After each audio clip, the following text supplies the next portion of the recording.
Dans un peu moins d'un an auront lieu les élections sénatoriales. Vous êtes un homme qui dit ce qu'il pense et qui n'a pas peur de la vérité. Alors ma question, elle est simple et en vous la posant à vous, je pense que j'aurai une réponse aussi simple. Est-ce que depuis les dernières sénatoriales, un des sénateurs des Pyrénées-Atlantiques a fait quelque chose pour Arcang? Est-ce que vous avez l'impression d'avoir pu vous servir de votre sénateur pour faire avancer un dossier? Bon, vous savez, oui, on a été je ne veux pas ramener ça à la personne, parce qu'en réalité, bon, c'est quelque chose de plus complet, mais disons que le Sénat, il intervient comme garant de nos collectivités locales dans le tête-à-tête entre les deux chambres, si vous voulez. Bon, donc là, je crois que le rôle a été joué sur le plan législatif, il n'y a rien à redire là-dessus. Mais quand même, on sent bien la connivence dont je parlais au début de notre intervention. Elle y est là aussi. Au-delà des chambres, au-delà, il y a toujours des gens qui arrivent à faire des majorités avec... on voit bien qu'il y a une troisième chambre dont on ne dit jamais le nom et où tout se décide. On le sait tous. Donc voilà, c'est la politique qu'on nous impose. Mais aujourd'hui, il me semble quand même que la base, le français d'en bas, il en a un peu assez qu'on lui dise la messe constamment, qu'on lui dise que tout va bien alors que tout ne va pas bien.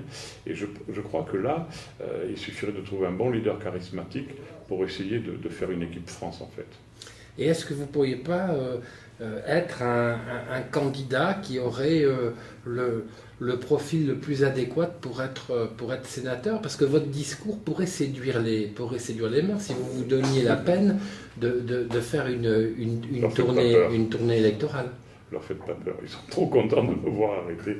Non, je dis ça en plaisantant, mais non, sincèrement, je pense que je n'ai pas un discours qui se raccroche à mon groupe, à ma famille de pensée. Je ne suis pas assez sur la ligne directrice et de laquelle on ne peut pas s'éloigner. Donc partant de là, je pense que je n'arriverai pas à séduire suffisamment de monde. Mais écoutez, je vais y réfléchir. Vous me donnez peut-être une idée. Qui sait, d'ici septembre, j'ai encore le temps d'exister de ce côté-là. On sait qu'il y a une certaine tendresse, et ça sera ma dernière question, de la part de Michel Alliot-Marie vous concernant. Il y a souvent des réunions à Arcang, soit de l'UMP, où elle vient, ou de son association. Enfin, on a l'impression qu'il y a à la fois une espèce de pudeur entre vous et une espèce de sentiment assez fraternel. J'imagine que c'est réciproque. Et comment vous jugez cette femme qui aujourd'hui est on peut dire vraiment au sommet de l'État? Ah oui, tout à fait. Elle a eu un parcours remarquable pour nous qui l'avons pratiqué à l'époque où on soutenait Bernard Marie, donc je remonte un petit peu dans le temps. Et on a toujours eu de la sympathie. Bon, de la tendresse, le mot est peut-être un peu fort, il pourrait prêter à équivoque. Je pense qu'elle sait que je lui dis les choses également. Elle sait les entendre, elle sait les écouter. Je ne dis pas qu'elle est toujours contente quand je dis certaines choses, mais dans l'ensemble, elle a un charisme qu'on est obligé de reconnaître et de voir comme il a été difficile, pour les femmes surtout, de faire un bon parcours politique. Elle a su tout mener. Et ça, c'est vraiment merveilleux. Et vous voyez qu'aujourd'hui, si c'est pas Fillon, bon, il y a le Zazou de Borloo, mais ça pourrait être Alliot-Marie. On a prononcé son nom à un moment. Alors, je ne suis pas dans le secret, mais je suis sûr qu'elle serait à sa place et que ça serait un très, très grand Premier ministre. Allez, un dernier mot, parce que ça fera plaisir à beaucoup de nos lecteurs. C'est le côté un petit peu folklorique, mais aussi culturel, parce que c'est de la chanson française, après tout. 40e anniversaire de la mort de Luis Mariano cette année. Est-ce que vous êtes toujours épaté par le fait que 40 ans, c'est la même année que la mort de Gaulle, hein, d'ailleurs, c'est assez amusant, que 40 ans après, il y a Alagna qui fait un spectacle qui n'arrête pas de triompher, il y a une opérette à Paris.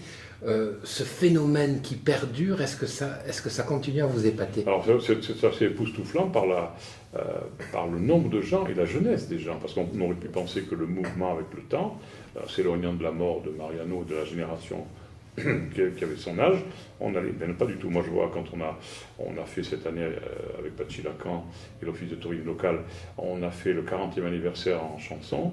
Le public, bon il y a du troisième âge bien sûr, mais le public est quand même beaucoup plus jeune qu'il y a 20 ans. Et ça s'explique par le fait que même Roberto Alagna, dont je ne disconviendrai pas de la qualité en tant que ténor, mais il est loin d'arriver à chanter du Mariano comme Mariano. Et vois pas quel est le ténor qui aujourd'hui pourrait. Ah, donc, il est inégalé aujourd'hui, Mariano. Il avait ce côté bon enfant des Espagnols, basques, français. Alors, ici, on est sur 3 langues, on est sur un territoire, c'est vrai. Et il a su séduire et il sait encore séduire. Et je vous avoue que moi, je l'ai découvert plus Mariano après sa mort qu'avant, pour des raisons d'âge aussi.